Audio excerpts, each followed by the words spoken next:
Assalomu alaykum. Bugun sizlarga bo'ynini tuta olmaydigan, ana tushib ketadigan bolalar uchun hozir bitta yaxshi mashq o'rgataman. Bu bolani buni yotqizamiz to'pga. Mana bunday tikroq qilib, o'zidan yaxshi yopishib olasizlar bolaga. Ko'ti oyog'i ko'tarilib ketmasligi uchun xolos. Endi bolani ikkita qo'li yonga o'tadi va boshi havoda osilib qolishi kerak. Mana.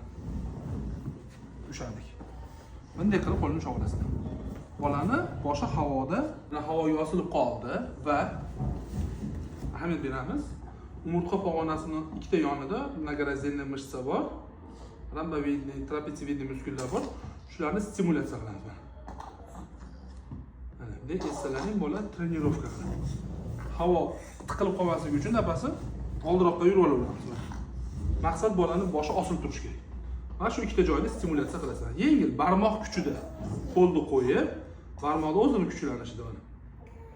Shunaqa qilaversa bolada patron paydo bo'lib, o'sha holatni eslab qoladi.